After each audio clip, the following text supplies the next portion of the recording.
Question number 5। तो यहाँ पे क्या लिखा है देखो, the printed price of an article is 50,000 rupees. तो इसमें बता दिया कि इसका जो मार्क प्राइस है आर्टिकल का वो कितना बता दिया, 50,000 रुपये।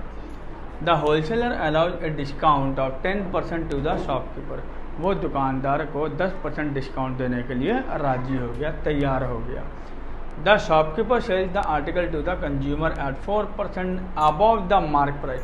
तो दुकानदार ने क्या किया, जो आर्टिकल जो है, जो सामान है, उसको वो बेच रहा है कंज्यूमर को। किस कीमत पे बेच रहा है वो, 4% मार्क प्राइस से ज़्यादा लगा दिया। ओके, और सेल्स क्या बोला, इंटरेस्ट रेट है, रेट ऑफ जीएसटी दे दिया 18%। तो find the amount of tax which the shopkeeper page for the articles. The amount paid by the consumer for the articles, the amount of tax paid by the shopkeeper to the central government, the amount of tax received by the state government। ये 4 question है। तो पहले हम इसको solve करते हैं, कैसे निकालेंगे। देखो, आपको पहले ये देखना है कि होलसेलर किसको बेच रहा, होलसेलर बेच रहा है शॉपकीपर को।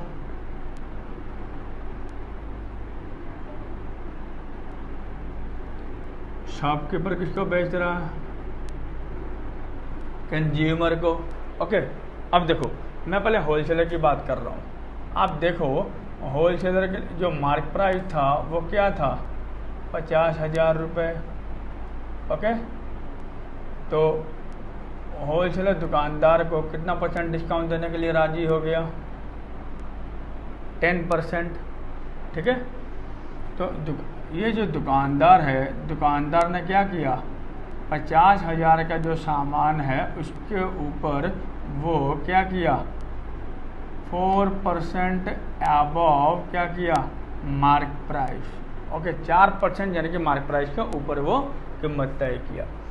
और कंज्यूमर कितना में खरीद रहा, रेट ऑफ जीएसटी दे दिया कितना आपका, 18%। ओके, तो पहले मैं देखता हूँ कि जीएसटी कितना दे दिया, 18%। तो अब आपको समझ में आ गया ये क्या है, इंटरेस्ट रेट है। तो इसका मतलब ये हुआ कि सेंट्रल और स्टेट कितने हो जाएंगे, दोनों बराबर के बंट जाएंगे 99% के हिसाब से। ओके, तो पहले तो हम देखेंगे कि होलसेलर ने दुकानदार को क्या सेलिंग प्राइस में किया। तो डिस्काउंट कितना है, 10%। अगर 10% वो छोड़ देता है तो दुकानदार से कितना % ले रहा, वो 90% ले रहा। तो अब देखो मैं यहाँ लिख देता हूँ selling price. Selling price of article जो है वो विदाउट टैक्स है, समझ गए। तो कैसे निकालोगे, 90%, सॉरी 90%, क्योंकि 10% डिस्काउंट है। तो 90/100 इंटू 50,000। तो ये 2 जीरो मैंने काट दिया। जब मैं इसको इंटू करता हूँ तो कितना आता है, 45,000 में वो बिक रहा। अब 45,000 के ऊपर जीएसटी कितना लग गया, सेंट्रल और स्टेट का 9% के हिसाब से। तो अब आ जाओ, CGST कितना हो गया, 9/100 इंटू 45,000। ये 00 काट दिया। अब आप देखो 9×5 जा 45 और 45 36 और 9×5 जा 45 और 36 और 4 40, कितना आ गया, 4,050 रुपया आया।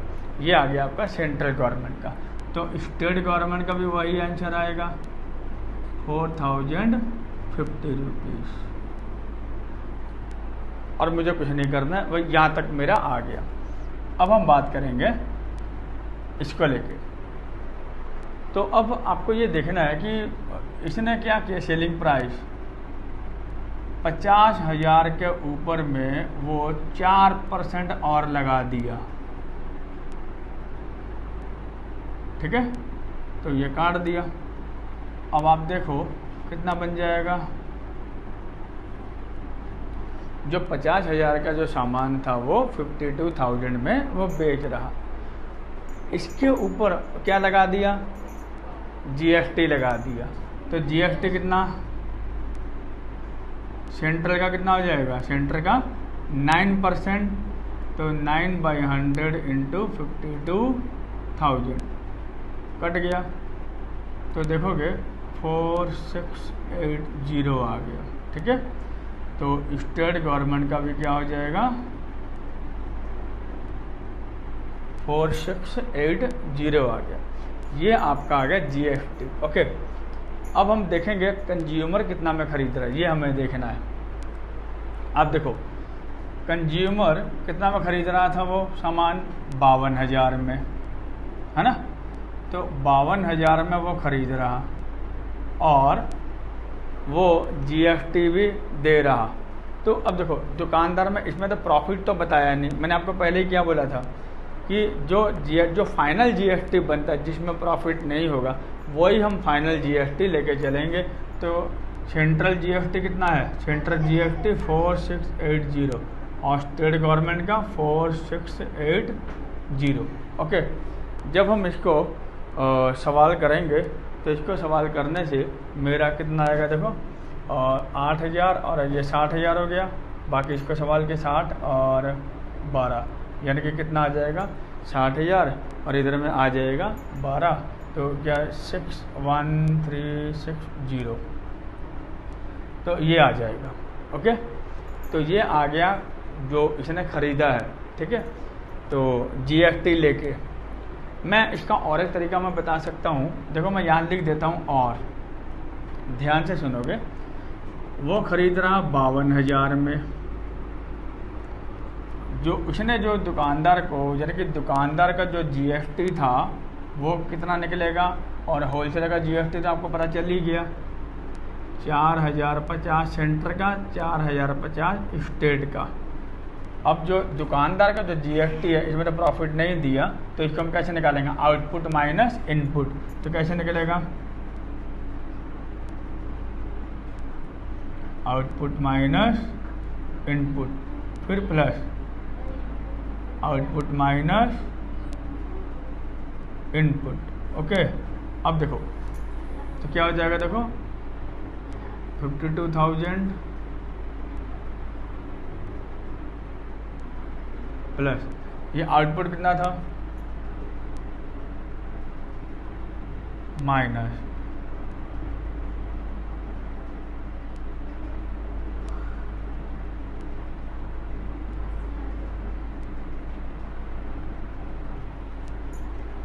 इसको अगर मैं ऐड करता हूँ 4 8,000 50 100 रुपया 100 यानी कि 60,100 आ गया। प्लस इसको भी हम ऐड करेंगे। देखो इसको अगर मैं माइनस करता हूँ तो मेरा आ जाएगा 630 रुपया, 630 प्लस 630। ओके, तो दोनों को मैंने जोड़ दिया तो कितना आ गया 1260 आया। कितना आया 1260। तो जब 1260 आ गया मैं इसको ऐड कर देता हूँ तो मेरा पड़ जाएगा 61,306। देखो दोनों में एक ही आंसर आ गया। अब आपको समझ में आ गया कि कंज्यूमर जो है वो 61,360 रुपीज़ में ख़रीदता है। अब हमें क्वेश्चन देखना है नंबर 1। मैं ब्लू मार्कर से मैं दिखाता हूँ तो आपको समझ में, क्योंकि मेरे बोर्ड में यहाँ जगह ज़्यादा नहीं है। तो नंबर 1 आपका नंबर 1 लिखा था the amount of tax which the shopkeeper page for the article. दुकानदार कितना जीएसटी पेड कर रहा आर्टिकल के लिए। तो देखो आर्टिकल के लिए कितना पेड कर रहा है तो आपको समझ में आ गया कि कैसे लिखेंगे आउटपुट माइनस क्या इनपुट। देखो इसमें सिर्फ जीएसटी बोला है, तो इसमें ऐसे नहीं बोला कि सेंट्रल गवर्नमेंट को या स्टेट गवर्नमेंट को, ऐसा कुछ नहीं दिया है। तो इसमें बस खाली क्या बोला जीएसटी दे रहा है। तो कितना करेंगे देखो आउटपुट माइनस इनपुट।